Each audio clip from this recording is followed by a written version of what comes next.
ఒకటి సాయి గారు సార్ ఇది కాస్త ఓపెన్ గా మాట్లాడుకున్నాం సార్. ఇది రా అన్ఫిల్టర్డ్ దీని పేరు అంటే ఏ ప్రశ్నకు అడగడానికి ఆ స్వేచ్ఛ మీరు ఇచ్చారు చెప్పారు కాబట్టి కొంచెం ఓపెన్ గా మాట్లాడుకుంటాం సార్. 151 మంది ఎమ్మెల్యేలు గెలిచారు సార్. ఈ 151 మంది ఎమ్మెల్యేలకు అవసరమైనప్పుడల్లా సీఎం అపాయింట్మెంట్ దొరుకుతుందా సార్? కాస్త మనసు మీద చేపెట్టుకుని చెప్పండి సార్ ఆ విషయం. ఎన్నిసార్లు ఈ 5 years లో 151 మందికి కూడా అపాయింట్మెంట్ దొరికింది, ఇన్నిసార్లు దొరికింది అని చెప్పడానికి? ఒక్కొక్కరు 10 సార్లు 15 సార్లు అసెంబ్లీ ఉన్నప్పుడైతే రోజంతా కలుస్తూనే ఉంటారు. నేను అడుగుతాను, నేను ఒకటి జాఫర్, నువ్వు ఒకప్పుడు జాఫర్ రిపోర్టర్గా ఉన్న జాఫర్కు ఇప్పుడు ఒక దీన్ని నడుపుతున్నావు, ఒక టీం ఉంటుంది, నువ్వు ఎంతమందికి ఎప్పుడు అందుబాటులో ఉంటున్నావు, ఎంతమందికి ఎక్కడ తీస్తున్నావు, నీ దీన్ని బట్టి అవకాశాన్ని బట్టి చేస్తుంటావు.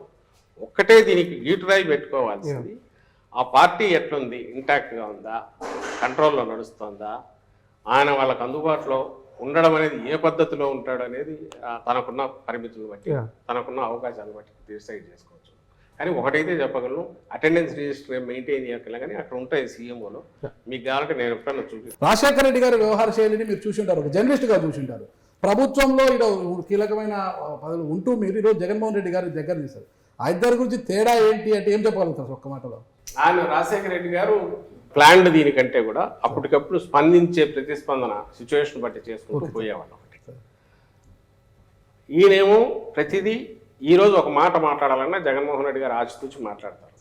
ఎందుకంటే నెక్స్ట్ 5 years తర్వాత ఎవరన్నా అడిగినా కూడా దానికి నేను సమాధానం ఇవ్వాల్సి ఉంటుంది అనే ఉద్దేశంతో జాగ్రత్తగా మాట్లాడతాను.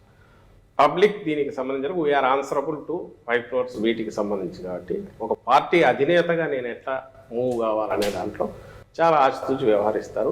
మిగిలిన వాటిలో కూడా ఒక కమిట్మెంట్ ఏదైనా ఇస్తే దాన్ని ఇది కాకూడదు, ఆచితూచి మాట్లాడాలనేది ఈయనకుంటుంది. అది వాస్తవం సార్. ఇప్పుడు తీసుకుంటే ఒకే పార్టీలోనే మీరు తీసుకుంటే ఇప్పుడు ఒక నియోజకవర్గంలో కంటిన్యూ కావాలి, ఎందుకంటే మధ్యలో అయితే ఇబ్బంది వస్తుంది, దాని వేరే మీనింగ్ వస్తుంది.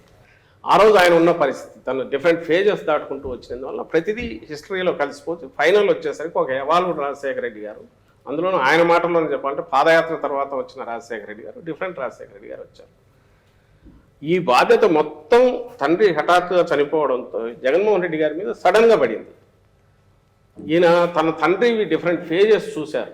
చూసిన తర్వాత ఒక మాటను మళ్ళీ వెనక్కి తీసుకోవడానికి ఎట్లా అవుతుంది, ఒక మాట కమిట్ అయ్యాక వచ్చే తర్వాత వచ్చే ఇబ్బందులు ఇవన్నీ చూశారు. కాబట్టి ప్రతి స్టెప్ దగ్గర ఆ రోజు పార్టీ పెట్టిన రోజు నుంచి ఈ రోజు వరకు కూడా అతి తక్కువ మాత్రమే ఆయన ఎక్స్ప్లెనేషన్ ఇవ్వాల్సిన పరిస్థితులు వచ్చింటాయి, మీకు తెలుస్తుంది.